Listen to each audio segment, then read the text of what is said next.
welcome to my channel. I'm Tiffany, a retired librarian turned homeschool mom.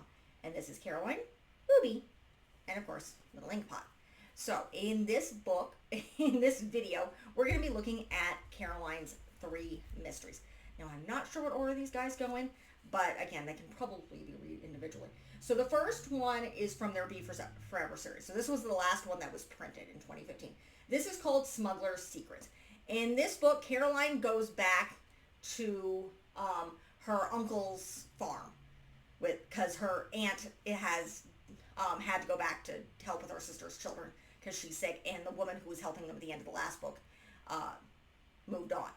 So, what's going on is, in this book, there are smugglers. So people, because the war is going on, certain people are taking advantage of others on the road. So they're stealing, particularly for the British.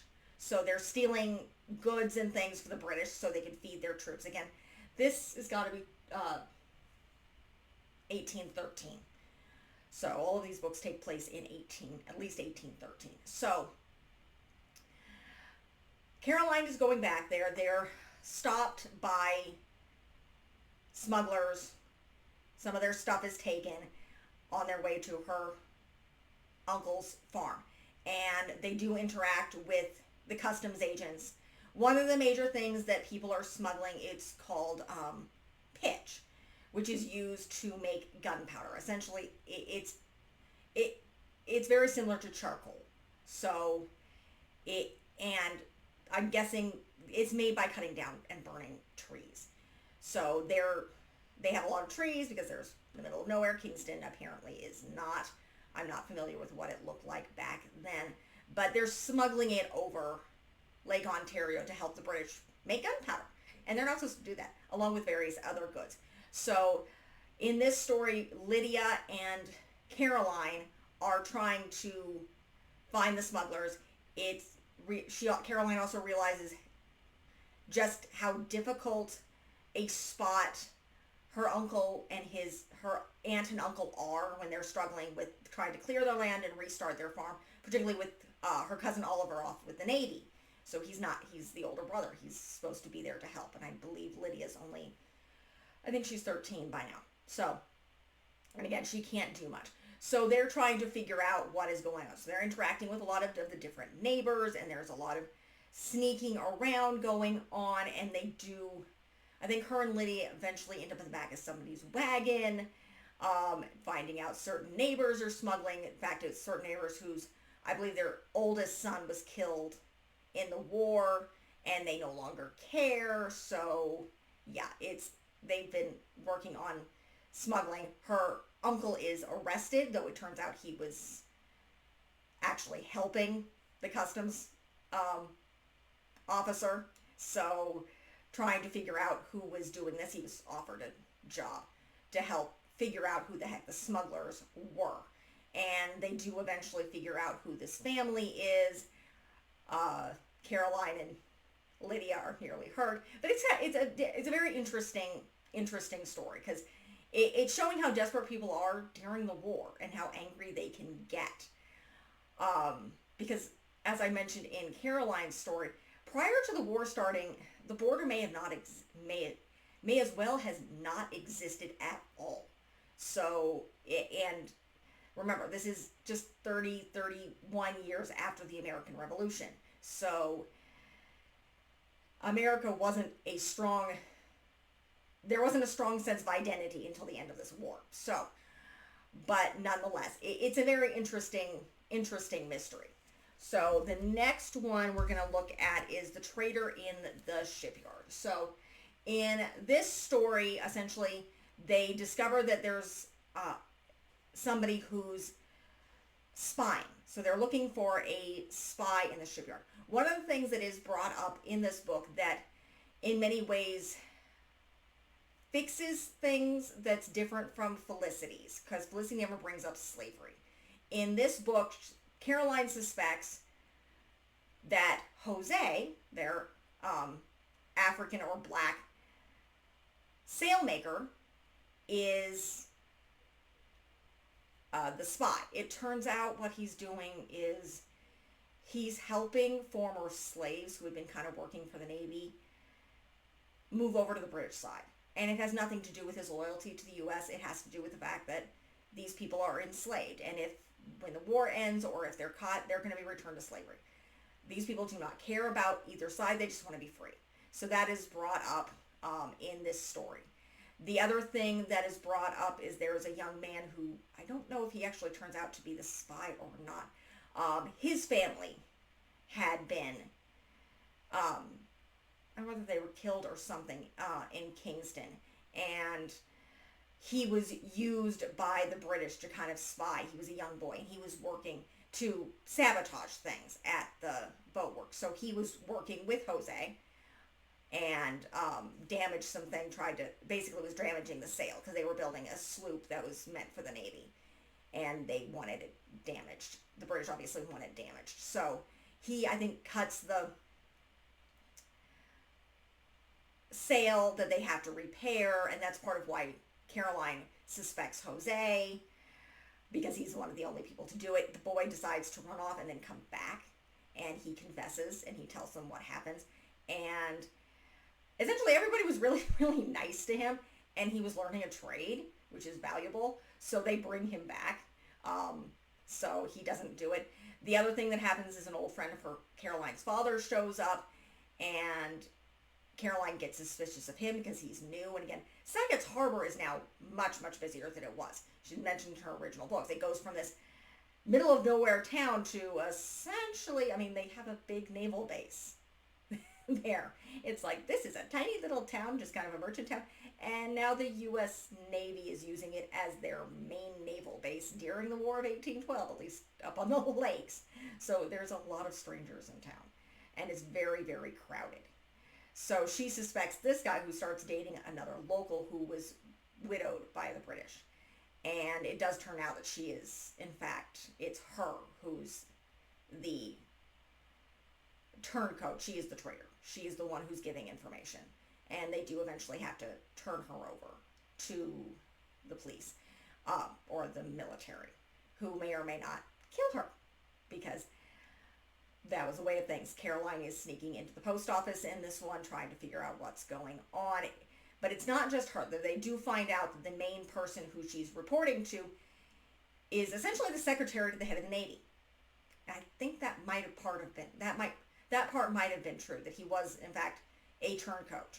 And he was sending messages because he was getting money. And it takes a little bit for Caroline to realize it's him.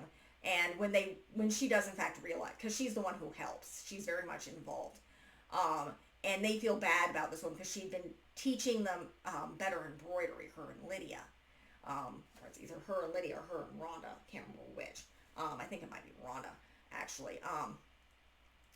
And they're the one who finds like the secret messages, but they do. And when her father goes with the Navy to the other, I'm pretty sure he's the secretary to the head of the Navy, at least there in Sackett's Harbor. Caroline chooses not to go because she's very conflicted. And that's similar to the book that I just, The Smuggler's Secrets. It's like, and again, also similar to what was going on in the American War of Independence, is family and friends are very turned against each other. Because essentially the War of 1812 was the War of Independence round 2. So, in many ways, because again, it was only 30 years later. And it was an interesting thing. So this is, again, it's a very interesting book.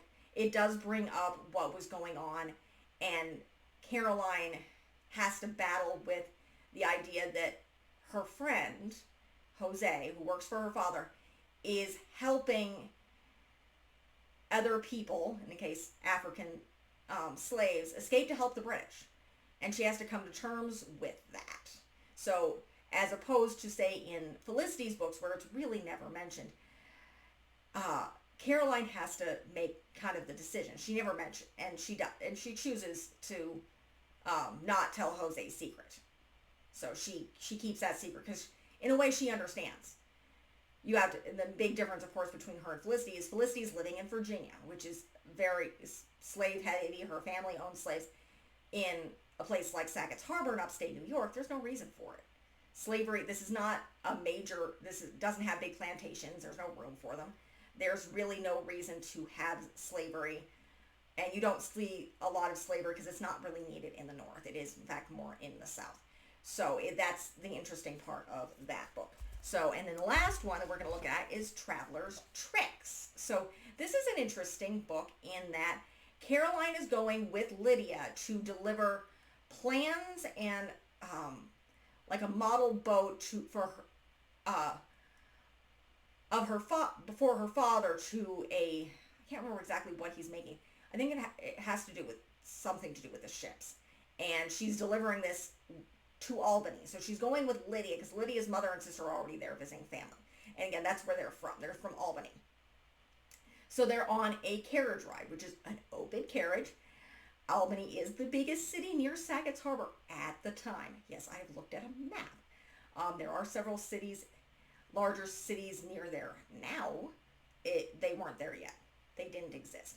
So she's on this open carriage ride. Somebody's stealing. There's various other people. She's trying to keep her things safe because they're vital. Them being stolen and given to the British would be really, really bad.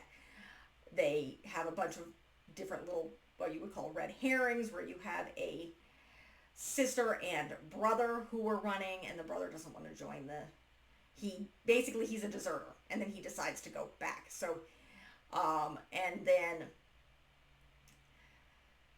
there's a magician who turns out not to be him. They have not to be it, but he does suspect somebody else. They do find who it is. They get their stuff back.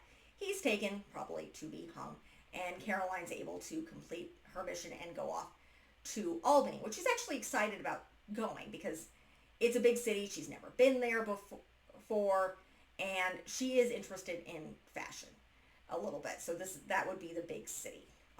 So that is it. So those are Caroline's 3 mysteries. I really do, in fact, enjoy them. They're fun to read. They're a fun continuation of Caroline's story. I highly recommend them along with her book series. But that is it for this review. If you like what you see, be sure to like and subscribe. Caroline, of course, in the War of 1812 will be what I'm covering this month. And then we'll be moving all the way to the 1820s to New Mexico in Mexico, because Mexico had just become Mexico, shortly after the first Mexican Revolution. Apparently there's a bigger one later, but this is the 1820s, so we'll be covering Josefina. I'm going to try to pronounce her name correctly, because the Spanish, the J is pronounced as an H. And then we'll be going into New Orleans in the 1850s, and then to Minnesota Territory in the 1850s. And then we'll be moving to Philadelphia during the American Civil War. So that is what is coming up. I have finished Felicity with the American Revolution. You can check those videos out. I also did Kea in January. So that is Native Americans in the Idaho and Oregon area. And then last year I covered Disney princesses and Disney princess history kind of thing.